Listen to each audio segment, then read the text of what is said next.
if they had 2 third-round picks and they could trade 2 third-round picks for DeMeco Ryans, they would trade 2 third-round picks for DeMeco Ryans. Doesn't work like that. They get a third for DeMeco because they already got 2 thirds from Rand Carthen. So the Niners have 3 thirds this year and another third next year for Rand Carthen. And the DeMeco third is 2025. They get a third-round pick for DeMeco. 10 third-round picks that Niners have gotten over the course of the You're last saying year. They don't get 2 threes next year, one for DeMeco and Rand? Because you don't get, they get, I think you can max out at 3 per like cycle, I think was so they only get 1. But thanks to Rand Carthen, DeMeco Ryans, Mike McDaniel, Martin Mayhew, who am I missing? Oh, Robert Saleh. The Niners have stacked up 10 third-round picks over the last 3 years, even though it's not in a 3-year window that they get the picks because you got. And next year not as important, right? Because they are going to have their first, their second, their third back. Yeah, like this year they don't have a first. They traded their second for McCaffrey. They traded their third for McCaffrey. They traded a fourth for McCaffrey. So which, hey, worth it. Well worth it. Well worth it. But they lose DeMeco Ryans. That's the headline that we're discussing there. Who to me, Robert Saleh was an awesome dude, a fantastic coach, and a really good coaching candidate. I think DeMeco's on a different level. When you factor in, he was the defensive rookie of the year. He was defensive team captain for his team as a player immediately. Pro Bowl level guy. So like team captain, Pro Bowl level guy. I would say one of the true rocket ship careers of like Brandon Staley. I'm not quite sure how he's still around. Also a rocket ship career. Vic Fangio, position coach, within like 5 years as a head coach in the NFL, had never sniffed playing in the NFL and only coached at like John Carroll. DeMeco, NFL player, Alabama, sweet NFL player, team captain, character guy, assistant coach, lowest level, shoots up to be the coordinator immediately, and the defense got better. You know, it's just one of those rocket ships where you're like, yeah, there's no slowing it down. And everyone to a man's like, he's a star. You know, Fred Warner's like, yeah, he helped make my career. Yeah. Remember, you said the other day, Kyle called it years ago that DeMeco was, that this is what was going to happen. Yeah. I mean, the Ringer article, they just had all Kyle's quotes. It was like his whole career has been a prediction. He's going to be an awesome player. Boom. He's going to be a player, Pro Bowl level guy. He's going to be a solid linebacker coach. He's going to be a good defensive coordinator. He's going to be a good head coach. Like, I wouldn't bet against this guy. Robert Saleh was more of a true head coaching, like bounced around, position coach, right? Was on a team with a lot of talent. Even the first couple of years, remember people kind of calling for his job, like, is he any good? Is he? Is he true Shanahan tree? Because DeMeco is, right? Yeah, I'd say Saleh, a little Pete Carroll there too. You know, I would, but I'd also say he does not necessarily become a head coach unless he coaches with Kyle Shanahan. So I'm saying Pete Carroll's tree because that's kind of where his coaching career started as in the NFL. Like DeMeco's entire coaching career is with Kyle. Yeah.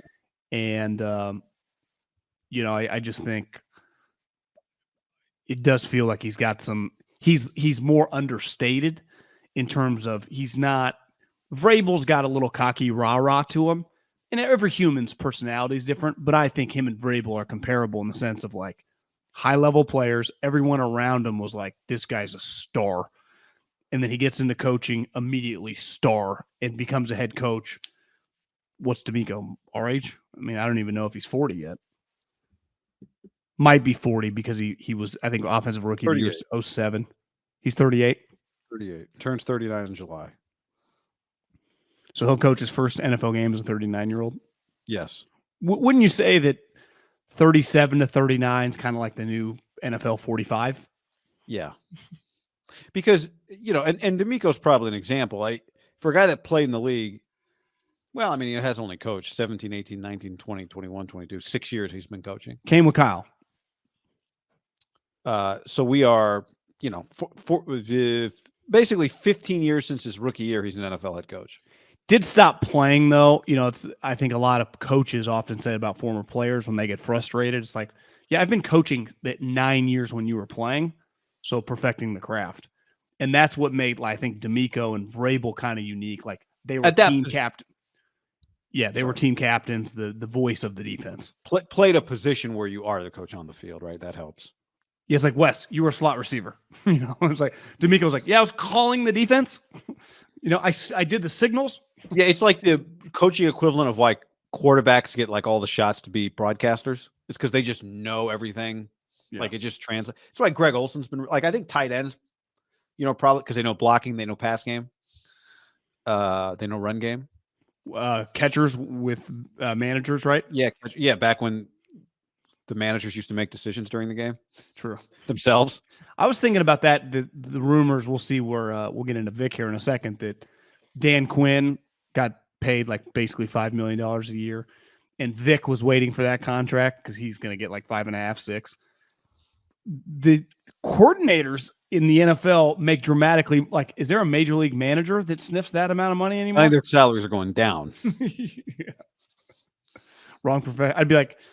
I'd be a 38-year-old like hitting coach. I'd be like, I might just get into coaching football, man. Or go coach college baseball. Yeah. Become a head coach and, yeah, that's a good idea. Just transition to like your college football's quality control coach. But you and I talked about That's this. not a bad idea. Just if you're the baseball coach, go to the football coach's office. Like, hey man, I don't know football, but I really know organization. Like I can just help. I can be in charge of like, organizing our fucking whatever it is that you guys do here. Not a bad idea. As like the Alabama pitching coach making like 100, you go be Saban's head of recruiting and make like 700. Yeah, you don't have to. How hard is it really? You and I talked about this before we hopped on. You can't cook your books with these Rooney Rule draft picks. You have to be good. So you can hire all the minorities you want on a staff. If your team doesn't win, no one gives a shit. The reason the 49ers have cleaned up with these third-round picks, and they really have. I mean, they lead the league in them, and they literally have the max amount this year, and they're getting denied some in the future because they're getting pushed back. It's because they've had a lot of success. And these guys, especially Saleh, McDaniel, and DeMeco, are just, some of the best candidates on, in their coaching cycles. Now, you would say this upcoming staff, we'll see who Kyle names on defense. It doesn't feel, as of today, like there's a DeMeco Ryan's on the staff to be a head coach, but that's changed fast. Yeah, I think the first question before you get to that, I agree with you, but I think the first question is, who does DeMeco take with him off of the 49ers staff? That's part of losing a coach is they take guys with them, right? And I think repeatedly, like DeMeco, you're just prepared to lose. You knew you're going to lose him at some point. I think every time you lose a coach, the question is going to be, can you keep Chris Kasarik? That's the number one question, right? Because his guy, the one thing and it's hard sometimes to know, like from a position coach standpoint, how good a coach is. There is no debate about who one of the best non-coordinator position coaches in the NFL is. It's Chris Kasarik. Period. Yeah. There's not a debate about it. So, he has stayed before. Multiple guys have left to become head coaches, and he has stayed. I always, for the 49ers, anytime a guy is going to leave to become head coach, will hold my breath. Is Chris Kasarik going to stay on the 49ers with Kyle Shanahan? Well, remember a couple years ago when Saleh left, he basically said you can take one of the offensive guys, and he took LaFleur and not McDaniel. It was probably worked out best for McDaniel because in 2 years he became a head coach, right? Yeah. I guess it was only a year. When you look at all the guys McDaniel took, a lot of them felt like they were fired. John Embry, Wes Welker, like they weren't going to come back. It's going to be very, very fascinating on this staff because you'd say Kasarik and Forrester feel like they're not going anywhere. The O-line and D-line coach. Brian Greasy's probably not number one on DeMeco's list. What also makes DeMeco a little unique is he played for a lot of different coaches throughout the years, right? He played for the Texans, then he got traded to the Eagles. He was there for the Andy Reid staff, and he was there with Chip Kelly. His Rolodex of coaches is a little different than some of these typical like Kyle minions. Would it shock you if I like this guy from this, or we used to play against this guy, I got to know him in the division when I was in the NFC East, or I don't know. It's going to be fascinating to see.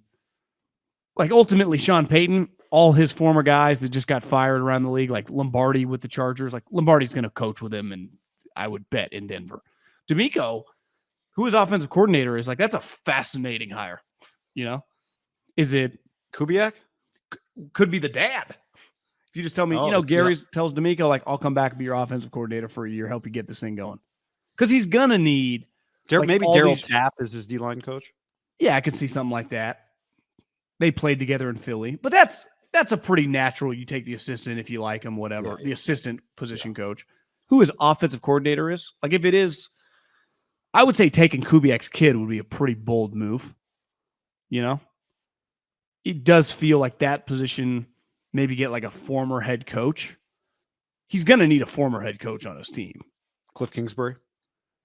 Yeah, I mean something like whatever that version is. Yeah, that's a good one. Like a Pat Shermer or someone that he's been around. Pat Shermer's a guy. McAdoo. Yeah, I mean he's got some guy like that written all over him. Yeah. Which is the smart move. You're going to be a head coach for the first time. Whether he calls defense or not, you probably want a guy that knows what he's doing with the offensive. Like the one thing you saw with LaFleur, he'd never been an offensive coordinator before, and it starts going wrong. It can get weird quick.